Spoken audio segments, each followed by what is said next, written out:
Hello बच्चों, देखिए, NEET 2026 मई में एग्ज़ाम है। तो आपके बहुत सारे एनसीईआरटी की लाइन्स अब आपने याद कर ली हैं विदाउट एनी स्टेटमेंट एक्सप्लेनेशन। लेकिन उन्हीं लाइनों को लेकर मैं एक और चैप्टर की लाइन लेकर आया हूँ। बायोडाइवर्सिटी एंड कंजर्वेशन में एक जगह 6 मास एक्सटेंशन कंटिन्यूएशन की बातें की गई। तो बहुत सारे बच्चे उसमें जो डेटा लिखा है ह्यूमन इंटरवेंशन के कारण, एंथ्रोपोजेनिक एक्शन के कारण जो रेट ऑफ एक्सटेंशन है वो लास्ट के 5 एक्सटेंशन से कहीं ज़्यादा फास्टर रेट के साथ जा रहा है, यानी 100 से 1000 टाइम फास्टर रेट के साथ स्पीशीज एक्सटेंड हो रही हैं।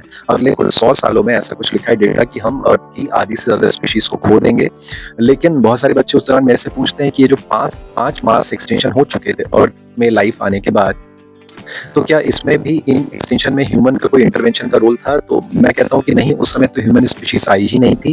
क्योंकि जो लास्ट 5th वाला मास एक्सटेंशन की हम बात करते हैं वो भी डेटा एनसीईआरटी ने दिया है, वो है 65 मिलियन ईयर्स अगो, जो डायनासोर और उस दौरान तमाम स्पीशीज एक्सटेंट हुई थी अर्थ से, वो 5th मास एक्सटेंशन था। यानी उसके पहले भी 4 और हो चुके हैं अलग अलग टाइम पीरियड के दौरान, जिसको आपके एनसीईआरटी ने जियोलॉजिकल टाइम पीरियड स्केल के फॉर्म में प्लांट एवोल्यूशन और वर्टिब्रेट के इवॉल्व होते हुए स्पीशीज के फॉर्म में दिखा रखा है। वो 2 पिक्चर है आपके एनसीईआरटी में।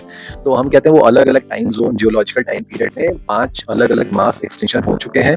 6 अभी कॉन्टिन्यूएशन में है। हाँ, ह्यूमन स्पीशीज 5th मास एक्सटेंशन के बाद इवॉल्व हुई है, तो उसने इस रेट को कहीं ज्यादा गुना बढ़ा दिया है अपने एक्शन से, जिसको हम कहते हैं anthropogenic action. Human intervention, deforestation, pollution, environmental condition का चेंज होना, क्लाइमेटिक चेंज, ग्लोबल वार्मिंग, है ना, ये सारी वजह हैं जिससे बहुत सारी स्पीशीज आपके सामने ही एक्सटेंट होती जा रही है। और उसी का सारा डेटा आपकी रेड लिस्ट यानी कि रेड डेटा बुक और आईयूसीएन की रेड लिस्ट पूरा बताती है।